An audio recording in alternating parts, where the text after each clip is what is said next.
Bueno, la semana pasada terminamos el mes aniversario. Decimos gloria a Dios, pero también decimos, ya terminamos. Porque hemos trabajado, nos hemos esforzado, hemos tenido visitas y hemos terminado agotados, hemos terminado cansados, felices, contentos de todo lo que hemos vivido, todo lo que el Señor nos ha permitido vivir. Pero recordar 20 años de iglesia a personas de otros contextos, tal vez en nuestro contexto de Argentina o en nuestro contexto no sea tan raro que un pastor esté tantos años como pastor de una iglesia y especialmente una iglesia que él mismo inició. Pero en otros contextos, regularmente los pastores van cambiando por distintas circunstancias. Así que a muchos, o a gente conocida que uno tiene, cuando vio que tenía 20 años de iglesia, decía, ¿20 años? Sí, comencé cuando tenía 20 años también y ahora tengo 40, todavía estoy joven. Pero sí, 20 años uno no le parece, pero es un montón de tiempo. Y pensando en esto acerca de cómo vamos a comenzar los siguientes 20 años, porque todavía nos quedan mínimo 20 años más, me va a tener que aguantar, mínimo. Pensar cómo va a ser esta siguiente etapa, llegué a la conclusión de que la vida está compuesta por etapas. Cuestiones que terminan y cuestiones que comienzan, etapas que terminan y etapas que comienzan. La vida completa está armada de esta manera, está armada de etapas. Y cada etapa tiene que ser un escalón que uno sube hacia arriba y hacia adelante. Una etapa no puede ser algo que nos haga retroceder porque si no vamos a tener que pasar por ahí de nuevo. Cada etapa es un paso hacia arriba y un paso hacia adelante. Y cuando uno piensa en cualquier circunstancia de la vida, piensa en el colegio, por ejemplo, los niños van al jardín, terminan el jardín y van a la primaria, de la primaria a la secundaria, de la secundaria a la universidad, o en el desarrollo biológico de cada uno de nosotros, de bebé a niño, de niño a adolescente, de adolescente a joven, de joven a las etapas de la adultez hasta la vejez. Es decir, la vida está llena de etapas y todos pasaremos por estas etapas consciente o inconscientemente, es decir, nos demos o no nos demos cuenta, hemos pasado y pasaremos por etapas en la vida. Algunos están empezando la etapa de que sus hijos han crecido y se están yendo o ya se fueron, la etapa de ser abuelos, cuando pensamos un poquito y pareciera que nuestros hijos eran pequeños hace poquito y ahora ya están comenzando a tener alas y a volar solos. Y todo eso nos genera un montón de emociones en el corazón. Como iglesia podríamos decir que hemos finalizado una etapa en nuestra historia y que estamos iniciando una nueva etapa. Porque aunque cumplimos 20 años, aún nos queda mucho por hacer. Lo peor que nos podría pasar como iglesia o como hijo de Dios es pensar que ya llegamos, que como logramos muchas cosas, hicimos muchas cosas, ya no queda demasiado para hacer, hay pocas cosas que nos emocionan y como que ya está, ¿para qué más? Ese sería un error garrafal. Indudablemente, lo que no crece, con el tiempo comienza a decrecer. Así que sería el comienzo del fin. Por eso una de las cosas que todos debemos recordar todo el tiempo de nuestro transitar en esta vida es que no fuimos salvados por Dios solo para ser salvos o para la eternidad, que fuimos salvados por Dios para darnos un propósito mayor por el cual vivir, para darnos una esperanza, para darnos un propósito. Yo estoy completamente seguro que los años por venir serán años extremadamente desafiantes por un montón de cosas y que tenemos que estar preparados para hacerle frente a esos años. Todavía nos queda mucha gente en Merlo que no conoce a nuestro amado Señor y que aunque han escuchado de Él o han asistido en algún momento a alguna iglesia, todavía no lo conoce. Hoy comenzaremos una nueva serie de mensajes. Siempre nos gusta trabajar con series o predicar por series, como ustedes lo saben. Y vamos a comenzar una serie sobre el libro de los Hechos. Es muy importante para nosotros como iglesia el estudio de este libro, teniendo en cuenta lo anteriormente dicho. Quiero que recordemos un poquito la secuencia que hemos llevado en este año de los temas y de los mensajes, especialmente de los últimos temas y mensajes. Hasta el mes de abril, si ustedes lo recuerdan, hablamos acerca del Espíritu Santo. ¿Quién es el Espíritu Santo? ¿Qué hace el Espíritu Santo? ¿Qué desea hacer en nosotros el Espíritu Santo? Una serie preciosa que nos bendijo mucho a todos. Escuchaba a alguien en esta semana y me decía, pastor, usted no sabe qué es significativa y cuánto ha bendecido mi vida la serie del Espíritu Santo, porque me hizo recordar que el Señor está siempre conmigo, que no tengo que esperar que venga. Él está en mí y está a mi lado todo el tiempo, y eso ha sido una bendición tan grande para mi vida. Bueno, valió la pena la serie, ¿no? Así que aprendimos quién es el Espíritu Santo, ¿qué hace? Bueno, después vinimos con el paréntesis de la serie de los mensajes del aniversario, donde tuvimos invitados, pero hoy comenzaremos una nueva serie en la cual también va a estar involucrado la obra del Espíritu Santo. Siempre decimos que el libro de los Hechos de los Apóstoles debería de llamarse el libro de los Hechos del Espíritu Santo, porque el Espíritu Santo es el protagonista a lo largo de todo el libro. Vemos la obra del Espíritu Santo de una manera impresionante y cómo la iglesia y cómo los creyentes respondían a esa obra del Espíritu Santo. Así que las preguntas que responderemos a lo largo de esta serie, entre otras, es ¿por qué el Espíritu Santo ha hecho morada en nosotros? ¿Acaso tiene solo el propósito personal de salvarme, de sellarme, de consolarme, de acompañarme, todo lo que tiene que ver conmigo? ¿O habrá propósitos que tienen que ver con los demás? Dios habrá decidido poner su Espíritu en mí porque quiere hacer una obra en mí y a través de mí. Bueno, el libro de los Hechos de alguna manera es un libro de etapas.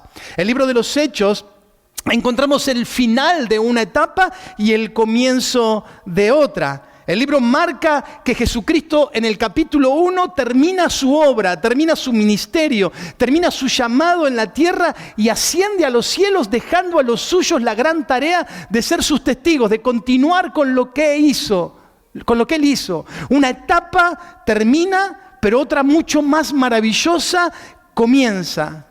Así que desearíamos que en el inicio de esta serie también pensemos en que para nosotros como iglesia viene un nuevo tiempo.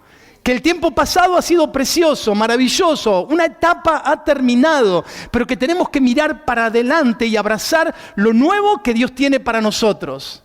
Hay conceptos increíbles en el capítulo 1, no voy a poder desarrollarlos todos en el capítulo 1 del libro de los Hechos, pero uno de ellos es la comprobación real de que las palabras de Jesús en el Evangelio de Juan, que les dijo, les conviene que me vaya porque les enviaré otro consolador, se ve plasmado en todo lo que la iglesia vive a partir del libro de los Hechos, porque el libro de los Hechos es un libro inconcluso. El libro de los Hechos en la Biblia tiene 28 capítulos, pero el libro de los Hechos lo seguimos escribiendo nosotros.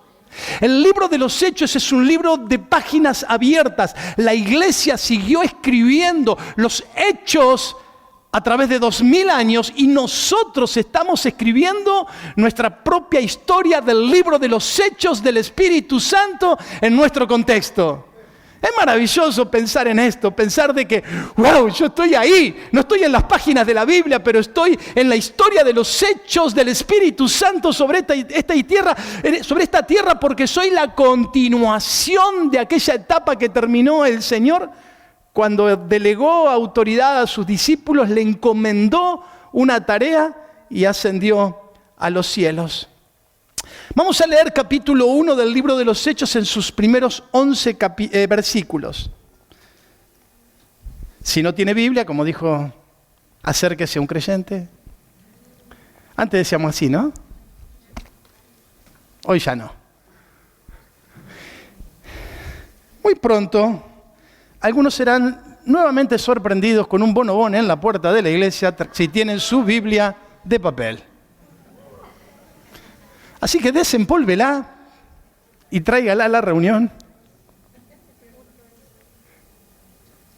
Dice así, capítulo 1, versículo 1, dice, estimado Teófilo, en mi primer tratado O como dice otras versiones en mi primera carta, así dice, hablé acerca de todo lo que Jesús comenzó a hacer y a enseñar, hasta el día en que fue recibido en el cielo, después de que por medio del Espíritu Santo les dio mandamientos a los apóstoles que había escogido.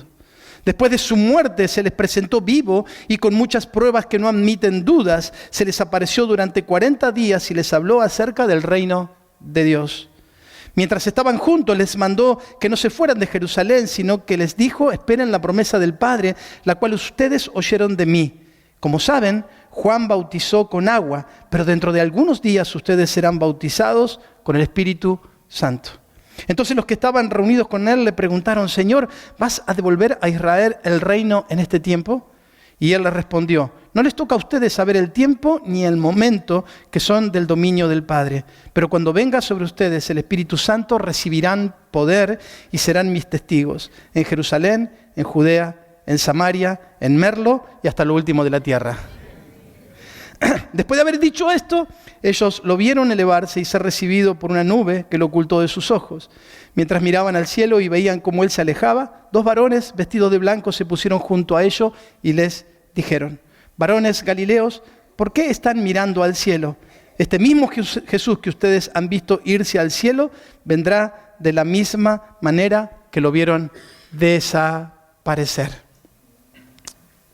Lucas le cuenta, como ustedes ven en la introducción, en el versículo 1, vamos a mirar un poquito más ahora, pero como ustedes pueden ver, más allá de que es una extensa carta, un libro casi de aventuras, podríamos decir, ¿no? Lo podría haber escrito, no sé, se me ocurre Julio Verne, ¿no? Una historia así de aventura.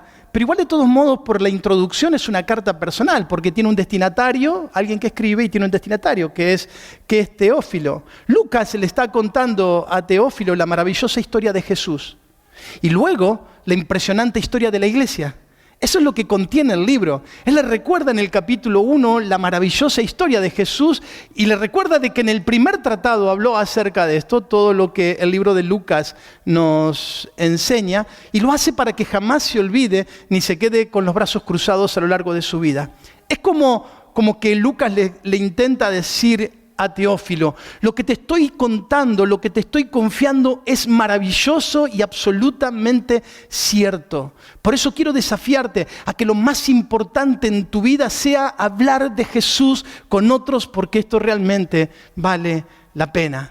Así que como Lucas lo hizo con Teófilo, ese es mi desafío en esta mañana con toda nuestra iglesia. Recordarte la maravillosa historia de Jesús y la maravillosa encomienda que ha puesto en nuestras manos para que nuestra vida tenga sentido, a la luz no de lo que ganemos, a la luz no de nuestra salud, a la luz de no dónde vivamos o el auto que manejemos, sino a la luz de la eternidad y del mensaje que Jesús nos ha dado como iglesia. En su evangelio, en la primera carta, a la cual hace referencia en el versículo 1, dice en el primer tratado, en Reina Valera, en otras versiones dice en la primera carta, te hablé acerca de todo lo que Jesús hizo y todo lo que Jesús enseñó. Lucas, o el Evangelio de Lucas y el libro de los Hechos serían como un solo libro con 2 tomos o en 2 divisiones, porque el autor es el mismo, el destinatario es el mismo y juntos los 2 tomos desarrollan una misma historia, la increíble historia del Evangelio. En este capítulo 1, Lucas se detiene a recordar que una etapa terminó.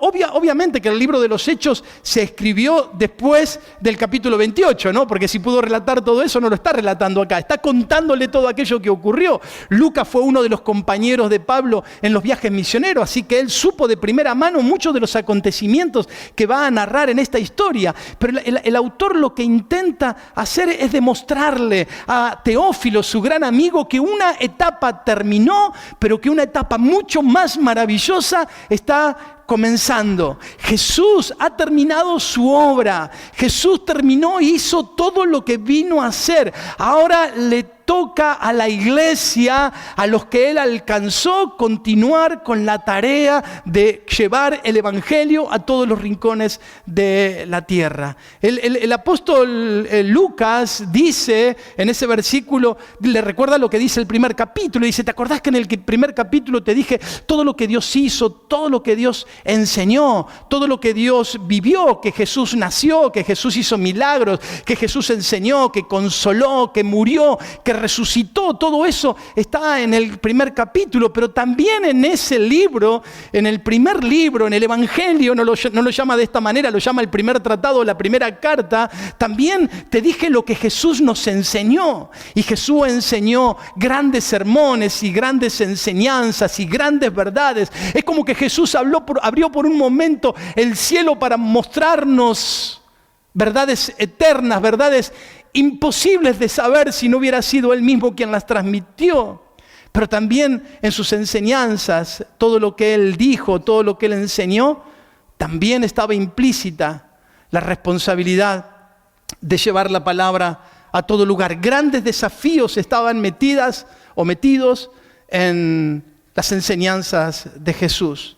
Pero también les recuerda en el versículo 2 que por medio del Espíritu Santo el Señor les había dado mandamientos. ¿Cuáles eran los mandamientos más importantes que habían recibido los discípulos? Bueno, se encuentran en el final de los evangelios. Por ejemplo, Marcos capítulo 16, versículo 15, dice que Jesús, antes de irse de esta tierra, antes de ascender a los cielos, les dijo: id por todo el mundo y prediquen el evangelio a toda criatura. El que creyere y fuere bautizado será salvo, mas el que no creyere será condenado. O Mateo capítulo 28, versículo 19, por tanto, id a ser discípulos a todas las naciones, bautizándolos en el nombre del Padre, del Hijo y del Espíritu Santo, enseñándoles que guarden todas las cosas que yo les he mandado. O sea, había una encomienda, había un mandamiento de los apóstoles que Él había escogido para que llevaran adelante a lo largo de su vida, predicar el evangelio y hacer discípulos en todos los rincones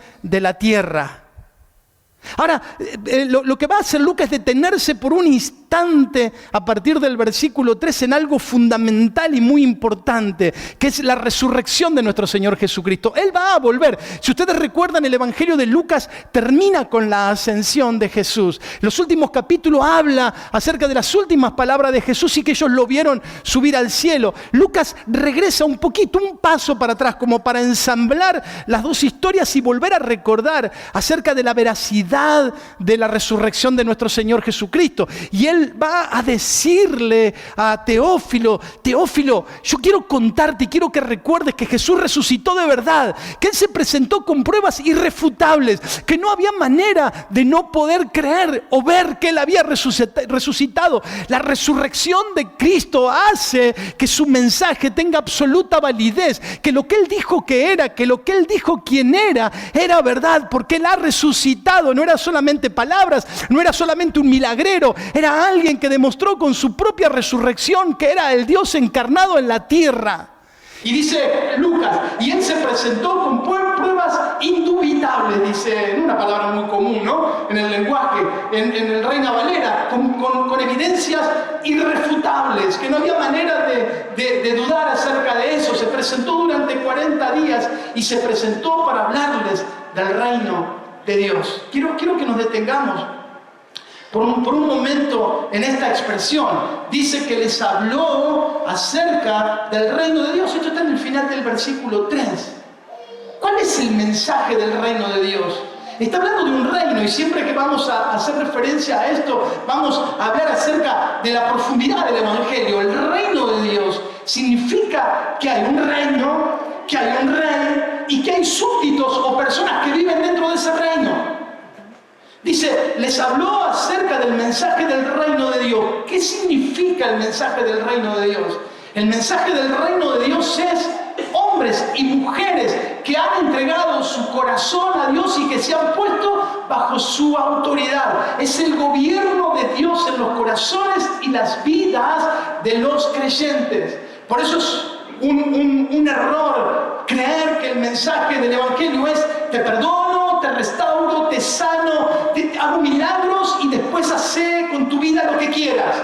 Ese no es el mensaje del Evangelio. El mensaje del Evangelio es: dame tu vida, vení a mi reino y yo te perdonaré, te sanaré, te restauraré y usaré tu vida para que otras puedan conocerme y para la gloria de mi nombre. Ese es el mensaje del reino de los cielos. Hablábamos con los pastores de Centroamérica en una de las sobremesas.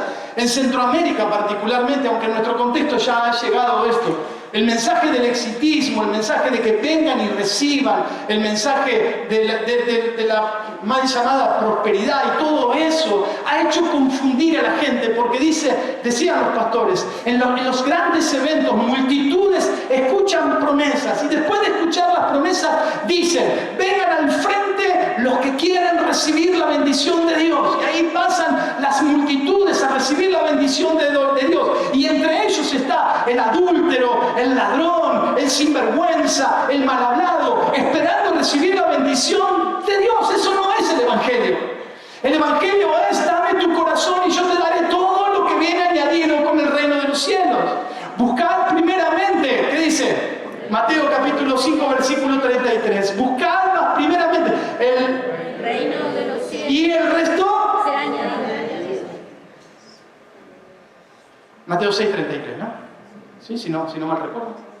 Buscad primeramente el reino de Dios y su justicia. Y les habló acerca del reino de Dios. Muchachos, el reino de Dios es una cosa seria, les dijo. El reino de los cielos es algo serio, no es para tomarlo así nomás a la ligera.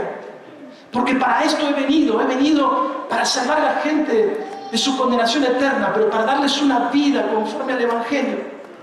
Dice Marcos capítulo 1, versículo 38, Jesús dice: vamos a los lugares vecinos para que predique también allí, porque para esto he venido. Vine para predicar la verdad. Mateo 9:13 dice: no he venido a llamar a justos, sino a pecadores al arrepentimiento, es decir, a pecadores que le den la espalda al pecado. Juan capítulo 10, versículo 10, yo he venido para que tengan vida y para que la tengan en abundancia, la vida que se desprende de alguien que vive en el reino de los cielos. Es imposible vivir una vida cristiana exitosa si no vivimos en la verdad del reino de los cielos, hermano. Aún cayéndonos, aún tropezando, aún equivocándonos, pero cayendo en el reino de los cielos para que el Señor pueda volver a restaurarnos y a levantarnos. Versículos 4 al 8, la segunda parte de este párrafo, nos dice que estaban juntos y les recuerda una promesa, y dentro del recordatorio de esta promesa hay unas expresiones maravillosas. Dice el versículo 4 en el versículo 1, mientras estaban juntos, dice Reina Valera, pero la mejor traducción de este pasaje es: mientras estaban comiendo juntos. La mayoría de las versiones hoy lo traducen de esta manera, que estaban comiendo, es decir, como que estaría enlazado con la idea de la resurrección. Jesús era resucitado de forma plena, física, de tal manera que podía comer con los suyos, y mientras estaban comiendo, mientras estaban disfrutando de este tiempo de comunión, Jesús le da las últimas instrucciones. Se sienta a comer con ellos para darles seguridad, para tener un tiempo de comunión, pero les da también las últimas instrucciones. Y les recuerda la promesa que habían recibido. Esperen la promesa del Padre. Esta promesa ya había sido repetida en el Nuevo Testamento, en los Evangelios. Por ejemplo, Juan el Bautista dice en Mateo capítulo 3: yo la verdad bautizo en agua para arrepentimiento, pero el que viene tras mí, cuyo calzado no soy digno de llevar o de desatar, según la versión, es más poderoso que yo. Él los bautizará en Espíritu Santo y fuego. Y Jesús le recuerda las promesas y le dice al final del versículo 4: tienen que esperar unos días para que esta promesa se cumpla. Al leer el libro de los Hechos, y lo vamos a ver el próximo domingo, desde el momento que Jesús asciende a los cielos hasta que se cumple la promesa pasaron tan solo 10 días.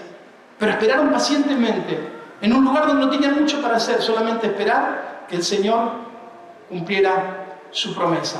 En el versículo 5 y 6 pareciera como que los discípulos están desorientados porque le hace preguntas raras: si va a restaurar el reino. O sea, como que no estaban entendiendo bien para dónde iba el discurso, para dónde iba lo que el Señor quería comunicarles, porque piensan acerca de la restauración del reino, y Jesús vuelve a interrumpirlos para enfocarlos nuevamente en lo más importante.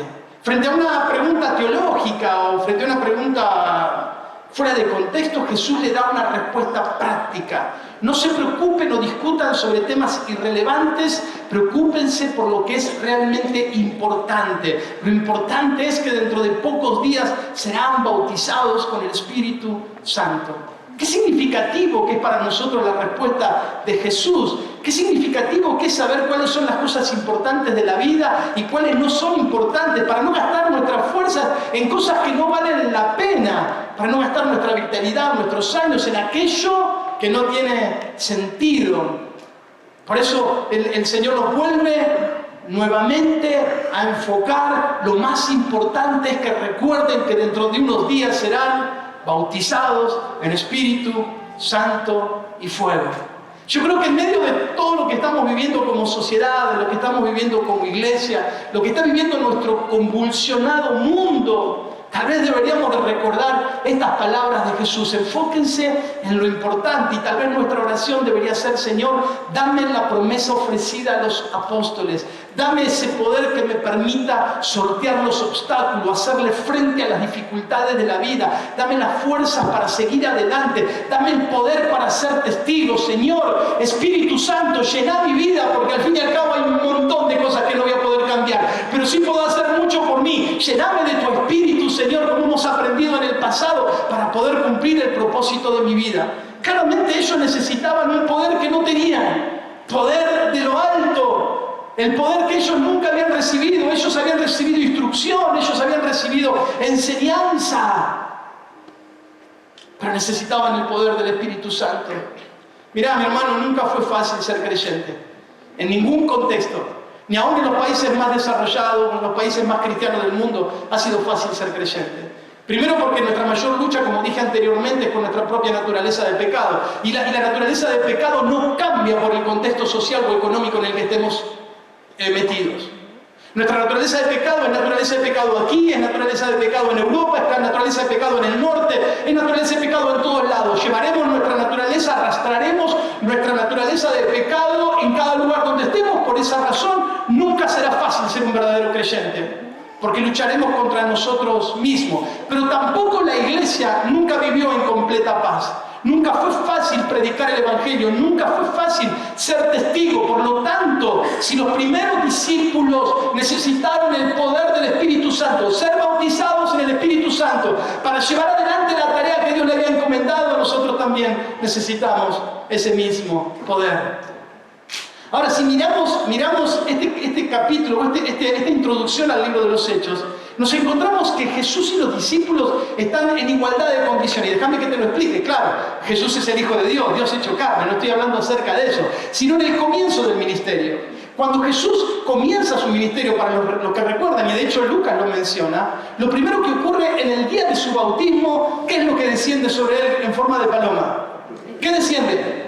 El Espíritu Santo. No comenzó Jesús su ministerio real hasta que no fue visible que el Espíritu Santo venía sobre él. Es más, después del bautismo, ustedes recuerdan, fue llevado al desierto. Y en el desierto hizo frente a tentaciones. Y el texto de Lucas nos dice que después de que Satanás terminó de tentarlo, Jesús salió del desierto en el poder del Espíritu Santo para comenzar su ministerio.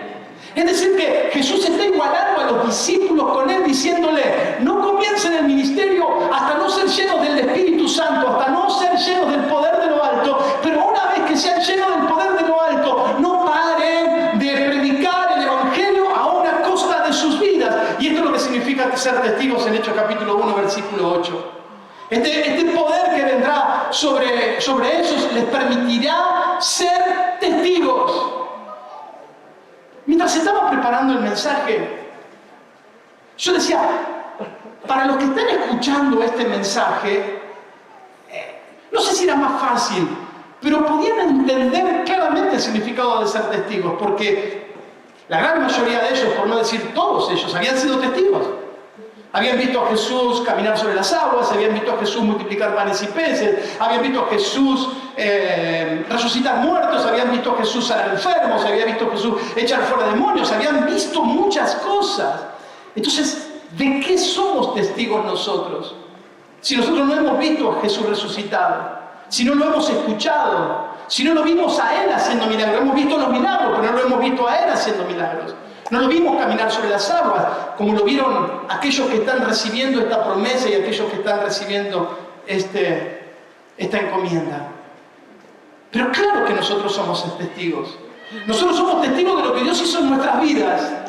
Y también somos testigos de lo que Dios ha hecho en la vida de otros. Y también somos testigos de lo que en la palabra de Dios está escrito y que lo que transformó nuestras vidas fue el poder de Dios por medio de su Espíritu Santo. Por eso cuando alguien me dice, pastor, yo todavía no me animo a predicar porque no conozco mucho la Biblia, inmediatamente me va a escuchar decirle a esa persona, tenés mucho para contar, porque si tuviste un encuentro con Jesús, si Dios vino sobre tu vida, si el Espíritu Santo está en vos, si el Espíritu Santo transformó tu vida, hablar de lo que Dios hizo en tu vida, eso es ser testigo. Aquello que yo experimenté, le cuento a otros acerca de lo que Dios hizo en mi vida, quiero que otros se enteren, porque el mismo gozo, la misma alegría, la misma paz que ha inundado mi corazón, quiero que el resto la conozca.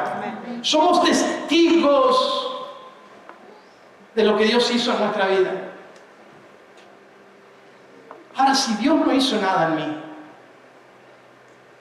si no tengo una historia con Jesús, no tengo nada que contar. Contaré la historia de otro, el testimonio de otro, algo que me contaron o algo que leí, pero no puedo hablar acerca de lo que Dios hizo en mí. A lo largo de mi vida he conocido a grandes teólogos, he tenido la oportunidad de charlar con personas increíbles, con personas que han escrito libros, con personas que han escrito comentarios, con personas que han predicado a lo largo de su vida a millones de personas. Pero también he conocido a cristianos que apenas sabían leer y escribir, cristianos humildes en las aldeas perdidas allí de Centroamérica que apenas podían leer y escribir. Pero todos tenían algo en común. No se trataba del conocimiento teológico que cada uno de ellos tenía, el bagaje teológico que tenían, sino que se trataba de su historia con Jesús. La historia que tenían para contar era su historia con Jesús. Quiere decir que si vos y yo tenemos una historia con Jesús, ¿vieron? Me gusta esto que se utiliza ahora muy comúnmente entre la juventud, creo yo, espero no estar pasado de época, que dice, me parece que entre estos dos hay una historia. Hay algo ahí entre estos dos, se están tirando onda. Hay una historia. Una historia de acercamiento, una historia de simpatía, una historia de lo que fuera. ¿Cuál es tu historia con Jesús? ¿Cuál es tu historia con el Señor? Si alguien te dijera en esta mañana, se sentara al lado tuyo y te dijera, ¿vos sos cristiano? Sí. Qué bueno. ¿Y de qué se trata ser cristiano? Déjame que te cuente mi historia. Y no hace falta decir, no, yo era un guerrillero, maté a 144 y el Señor se apareció en el medio del desierto. No hace falta eso. Capaz que fuiste una muy buena persona antes de conocer a Dios, pero estabas igualmente perdido porque no tenías a Jesús. La historia de tu vida y de mi vida no tiene que necesariamente ser una historia de que era el peor de los pecadores y estaba metido en la droga. No necesariamente. Tiene que ver con tu historia con Dios. Tiene que ver con tu relación con Dios. Tiene que ver cómo vos caminás con Dios, de las transformaciones que Dios ha hecho en tu vida, de aquellas cosas que son evidentes en tu vida. Sean testigos de mí hasta lo último de la tierra. Yo quisiera convencerte, no sé, meterme en tu corazón y decirte, recordar la historia que tenés con Jesús. Pero si no tenés historia con Jesús, que al salir de este lugar puedas decir, yo quiero tener mi historia con Jesús. Yo quiero tener mi vida con Jesús. Yo quiero tener una historia para contar. No quiero decirle a la gente, yo voy a la iglesia del barrio 207, esa que queda en el bulevar, y eso sea todo lo que podés decirle a la gente, sino que podamos hablarle a la gente acerca acerca de nuestra historia con Dios, porque eso será lo que va a impactar el corazón de la gente. Ahora, esa promesa que hace el Señor sobre los discípulos, versículo 8, pero cuando venga sobre ustedes el Espíritu Santo, recibirán poder y serán mis testigos en Jerusalén, en Judea, en Samaria y hasta el último de la tierra. No es privativo de ellos, es una promesa para todos los creyentes a lo largo de la historia. Es una promesa que implica una responsabilidad. Recibirán poder para que sean mis testigos. Recibirán poder para ser testigos responsables. Recibirán poder para que puedan convencer en el poder del Espíritu Santo a los que quieren oponerse al Evangelio. Por eso ser testigos es una responsabilidad. Si vimos, si experimentamos, si sabemos, si tenemos una historia con Jesús, no podemos callar. Yo siempre pienso en esto porque por las experiencias que uno ha tenido en la vida de tener que recurrir a un profesional o tener que recurrir a alguien. Siempre he pensado, ¿qué pasaría si los médicos decidieran no sanar más? No atender más a los enfermos. ¿Qué pasaría con los enfermos del mundo? ¿Qué pasaría si la policía decidiera dejar las armas y no cuidar más la sociedad? ¿Qué pasaría con nuestra sociedad? Sería indudablemente un caos. ¿Qué pasaría si los maestros dejaran de enseñar? ¿Qué pasaría si cada uno dejara de ocupar su lugar? Indudablemente todo sería un caos. Pero la pregunta va mucho más allá, mi hermano. ¿Qué le va a pasar a este mundo si los creyentes no ocupamos nuestros lugares de ser testigos de Dios? Si vemos que el mundo se está cayendo a pedazos, nosotros tenemos la verdad, pero hacemos silencio. Y no le contamos a nadie de nuestra historia con el Señor. Necesitamos ser testigos. No necesitas conocer, ni siquiera saber dónde está el libro de Génesis o Apocalipsis. No necesitas ni siquiera abrir la Biblia para ser testigo. Obviamente que necesitamos conocer la Biblia. Obviamente que necesitamos estudiar la Biblia. Obviamente que necesitamos conocer al Señor revelado a través de la palabra. Claro que sí. Pero el hecho de no conocerlo no es un condicionante para que puedas ser testigo de lo que Dios hizo en tu vida, de tu historia con Jesús. Lo que el Señor le está diciendo, no tienen Biblia estos muchachos, no tienen Biblia. Les está diciendo, vayan y hablen acerca de la historia de ustedes conmigo. Hablen de nuestra historia y de lo que yo hice con ustedes.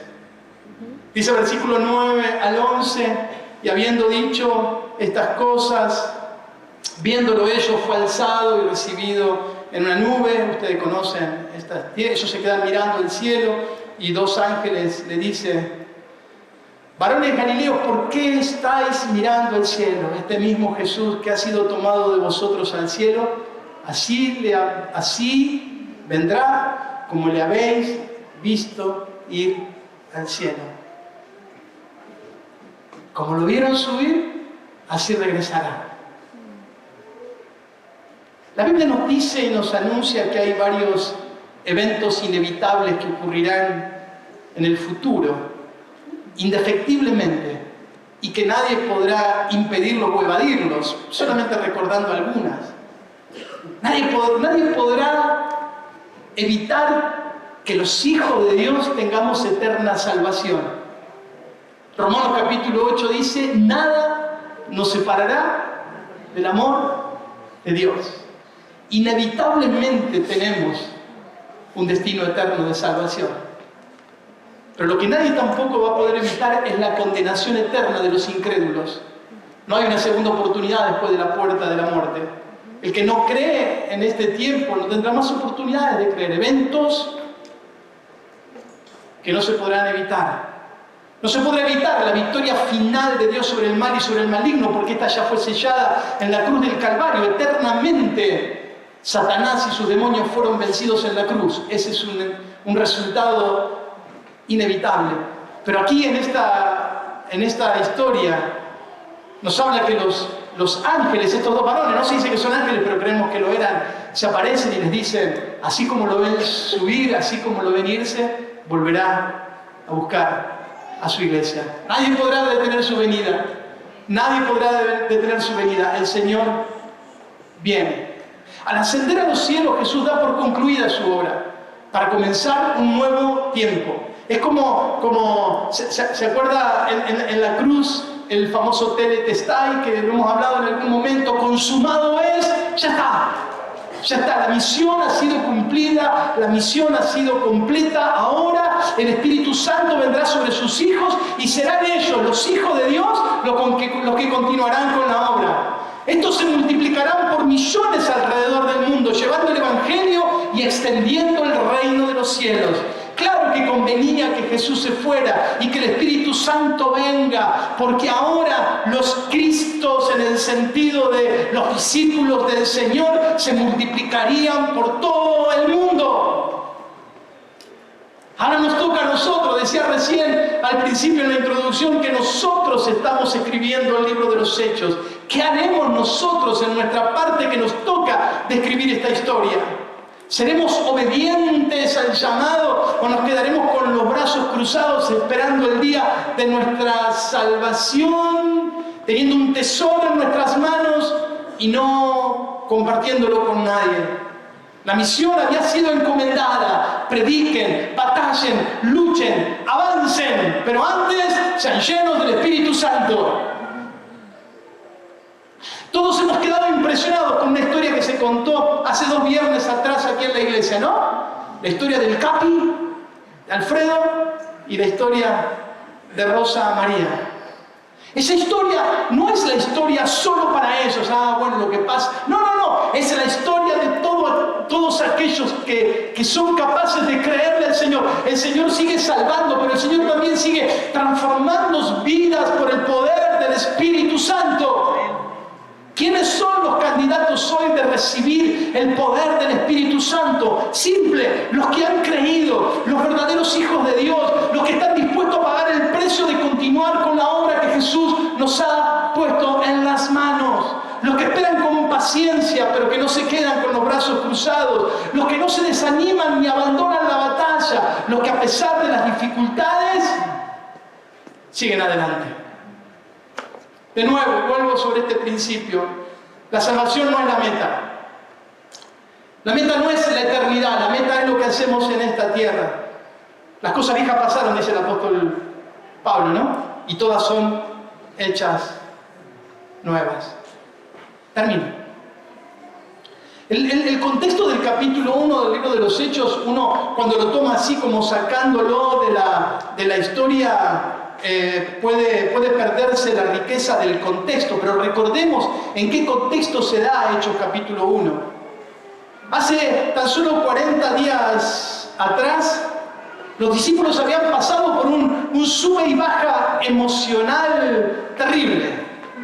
Jesús había sido apresado, había sido injustamente juzgado, había sido crucificado, había sido sepultado, y junto con él se sepultaron sus esperanzas, se dieron cuenta que todo lo que habían creído o confiado era definitivamente falso, no tenía sentido seguir adelante. Pero solo 3 días después, tan solo 3 días después, su lamento y su tristeza se convirtieron en inmensa alegría. Jesús resucitó. Y esto confirmaba que Él era quien había dicho ser. 40 días estuvo con ellos, lo dice ahí en este capítulo 1. 40 días estuvo con ellos hasta que finalmente los deja solos, nuevamente solos. Bueno, en realidad no los deja solos. Solos es una manera de decir, porque les envía el Espíritu Santo para que esté con ellos todos los días y hasta el fin del mundo. Y ese evento, el Espíritu Santo en ellos para ser testigo, permite que la desesperanza se transforme en esperanza, que la oscuridad se transforme en luz, que la tristeza se transforme en alegría, que el sinsentido cobre todo sentido. Los días que estamos viviendo como sociedad, llámelo como quiera, mi hermano, como nación, como país, como mundo, llámelo como quiera. No son días buenos. Son días difíciles en muchos sentidos. La maldad Pero hay dos palabras que creo que lo describen mucho mejor. El cinismo y el descaro van en aumento. Negar realidades a través de discursos bien elaborados o de planes bien presentados es una vergüenza. Cinismo y descaro creo que son las mejores maneras de describirlo. Pero si nos quedamos, como decíamos al principio, mirando la realidad en la que estamos inmersos, seguramente va a ser muy difícil seguir adelante. Por eso cuando miramos al cielo, cuando vemos la vida con los ojos de la eternidad, de quiénes somos, qué hacemos en esta vida y hacia dónde nos dirigimos, las cosas son totalmente diferentes. Podremos tener alguna necesidad o pasar por alguna escasez, pero eso jamás va a poner en juego nuestro destino eterno.